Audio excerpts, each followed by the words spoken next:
continue to be a dark ride? Is it still going to use the same? Is it going to be like boat still? It's going to be a wonderful ride. Oh, it's going. So you're not. You can't tell. Actually, on August 28th, we leave the capital for all the parks. We have a lot of fun with that. Yeah. It creates a lot of heat because we have a lot of folks that work down here that go, what's it going to be? It's going to be great. So I saw right here. Is there maybe some hints inside within the ride, within the that maybe gives us some hints of what it might be? You know, there really could be. Oh, I like that. Very good. Because that's how I see it. I see it's like, you know what, because a lot of parks like to get little hints, you know, say or drop stuff here and there, and just see like, you know, what it could be, and then something different. So it's to use those hints, and we use a lot, you know, really when Scooby does finally close, it's a little bit party. I did see that. And we'll have it on Facebook and Twitter and you know, all those things that a guy like me you guys live there. So this is it's kind of heartbreaking to see Scooby go at this, but you know, he's been throwing a lot of people throughout the years, and eventually people see this well. Here's with about 7.4 million people. There's a lot of people out here that have a great history. When you think about how popular Scooby is, and you think about how much we like Scooby, you have to just trust us that what we're going to put here is something that is really worth relocating Scooby in. So Scooby's going somewhere else? Actually, Scooby the character will still live in Six Flags. But the ride? He's going to like not being encumbered by his ride. Oh. You know what the swamp does to the dogs? Yeah. Well, I heard relocate, so I'm wondering if it's going to a different relocate Scooby. Oh. Scooby will live to the park. Well, I got just a few more questions here. You can have lots of them. I'm enjoying the sunshine. I'm getting meetings all morning. Well, my name's Caine. I'm from COASTER-net.com. We're live here at Six Flags St. Louis in Eureka. I almost said Illinois. That's completely wrong. Probably is. Missouri. Eureka, Missouri. Formerly Six Flags over Mid-America, which I hope. You ever come out here with Yes. Seriously? Yes. It had been mid-80s. The last family vacation, we went to Oklahoma, and we came here because I found a little purse that my sister had that had a screaming eagle on it. So a little pink purse that had the blues symbol, the screaming eagle. It says Six Flags over America. And then we also, you know, those travel things that people go on their cars. I had a Thunder River. Seriously. So Thunder River was probably 82.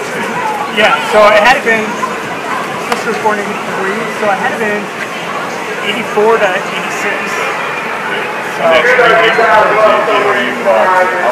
throw you up. I'll do everybody up with them. But anyway, in 76, the Eagle was the largest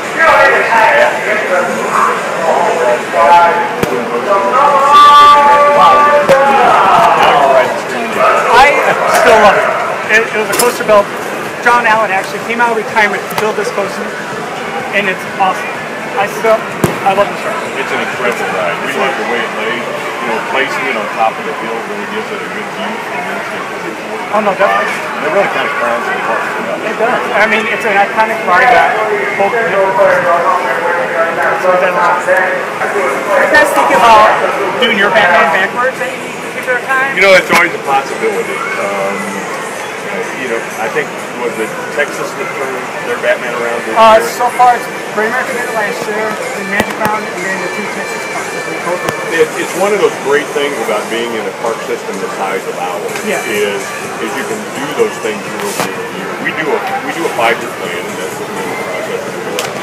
And those years interchange and move around as things get made. So Batman backwards is always a possibility. Back, meaning it would bend the back if it's by the front, is really good. But if you ride back to front, there's a lot of changes. I find it very. I had to sit down for a minute after riding it. Okay, and I value your opinion. Do you lose some of the anticipation of it, or Is it the not knowing that makes it exciting? The different, Okay. just a different, It's just a different point of view. It's almost like when we turned Mr. Freeze. Have you ridden it both directions? Yes. I love it backwards because it gives you a real perspective of how high you are when you're looking down versus when you're going up and looking up. There's no perspective. I mean, now is that going to stay in reverse? There's a distinct possibility. Because I think I like it in reverse. I really do too.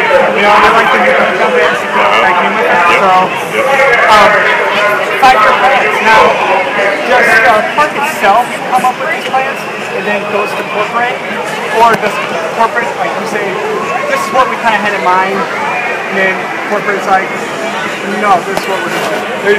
There's a very team relationship in how these things are organized. We really are part level, and the corporate guys give us the credit for knowing our market and knowing the needs of our space.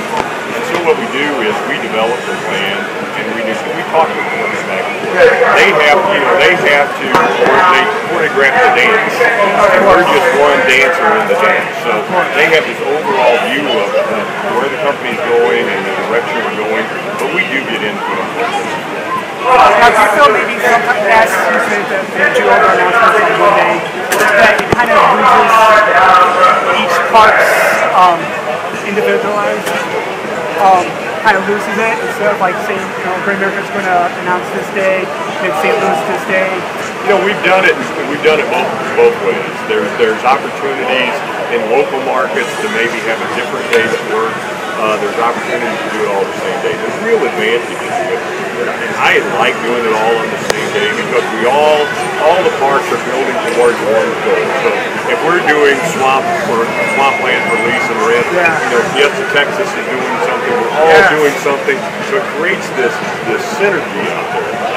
Then we announce on the same day. And the other advantage is if you have parks where there may be similar attractions going in, you don't have one park announcing and then somebody else's bubbles kind of pop because they're announcing it later. This way it's all on the same at the same time. Well, that does make sense. Like that. That does make sense. Now, you've been Park President here for how long? I started here in 2000. That's the last year. I actually started here in the mailroom in 1972. Whoa.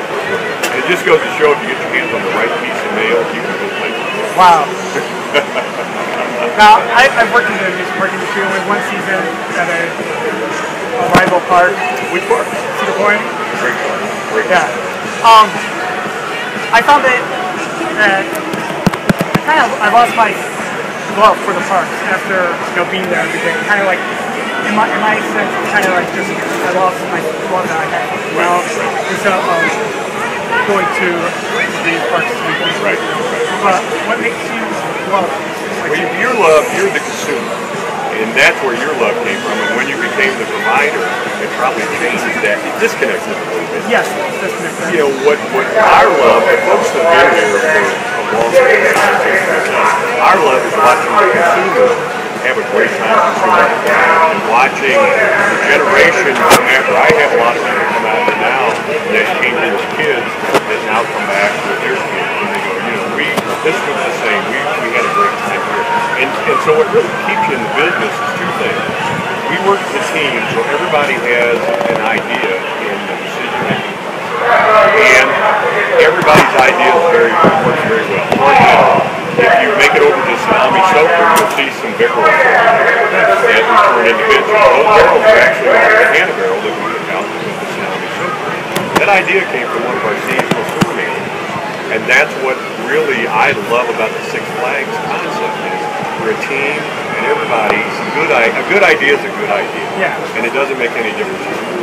That's the first thing that keeps you here. And you maybe didn't get the opportunity to be engaged to that level when you were there. Exactly. And the other thing is it's just watching people have a great time. It's a great place to come, relax, get away, catch some rides, see a show. And at our park, go swim tomorrow too. So yes, you have a little breezy today, but you can go for a swim, and so it's just watching people have a good time.